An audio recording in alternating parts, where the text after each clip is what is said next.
Hello મિત્રો, મારી આ યુટ્યુબ ચેનલમાં આપ સર્વનું હાર્દિક સ્વાગત છે।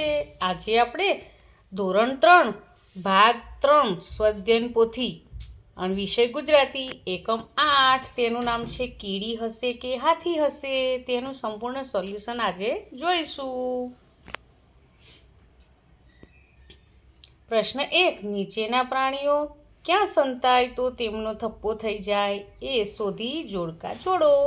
તો કીડી તો દરમાં, કબૂતર તો મોટા ગુલાબના છોડના કુંડા પાછળ, કૂતરું નાનકડા બારણા પાછળ, મોર ઝાડ ઉપર, હાથી ઘરની પાછળ, માછલી તળાવના તળિયે। પ્રશ્ન 2, નીચેના પ્રશ્નોના જવાબ આપો। 1, એન ઘેન દીવા ઘેન વાર્તામાં કયા બે મિત્રોની વાત છે? તો આ વાર્તામાં હાથી ચંદુ અને ટીકુ કીડીની વાત છે। 2, ચંદુ અને ટીકુ કઈ રમત રમ્યા?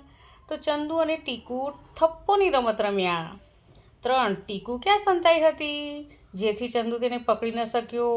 તો ટીકુ ઝાડના પાંદડા નીચે સંતાઈ ગઈ જેથી ચંદુ તેને પકડી ના શક્યો। 4, ચંદુ શા માટે જોરથી હસી પડ્યો? તો ટીકુ એને જોવા ન મળી હતી તે માટે ચંદુ જોરથી હસી પડ્યો। 4, ચંદુ શા માટે જોરથી હસી પડ્યો? તો ટીકુ તેને જોવા ન મળી એટલા માટે।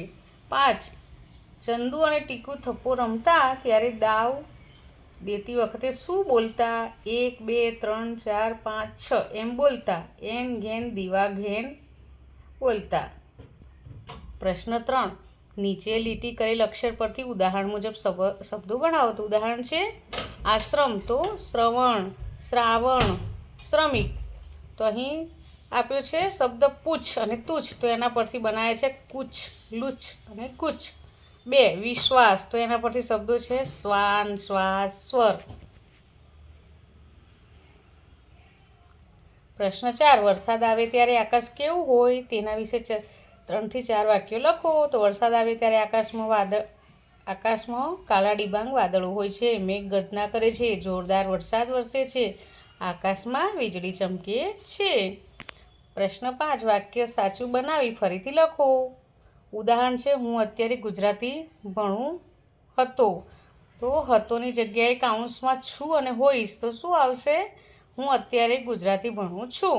તેવી જ રીતે 1, રેશમા આવતીકાલે મારા ઘરે આવી છે, તો આવી હતી આવશે, તો રેશમા આવતીકાલે મારા ઘરે આવી હતી। 2, મમ્મીએ ગઈકાલે મને બહુ જ હસાવશે, તો તેનો જવાબ છે હસાવ્યો, તો મમ્મી એ ગઈકાલે મને બહુ જ હસાવ્યો।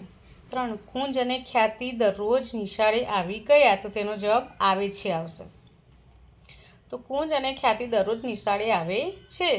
4, દાદાના ચશ્મા ખોવાઈ ગયા, મેં નથી સંતાડું, તો સંતાડ્યા આવશે, તો દાદાના ચશ્મા ખોવાઈ ગયા, મેં નથી સંતાડ્યા। 5, મને પરી અને રાજાની વાર્તા બહુ ગમે હતી, પણ હતી ના આવે, હશે આવશે, તો મને પરી અને રાજાની વાર્તા બહુ જ ગમે છે। પ્રશ્ન 6, નીચેનો કોઠો સમજી ઉદાહરણ પ્રમાણે વાક્ય બનાવો। તો 1, ઝાડ, તો ઝાડ જમીન ઉપર હોય છે। 2, સાપ, તો સાપ દરમાં રહે છે।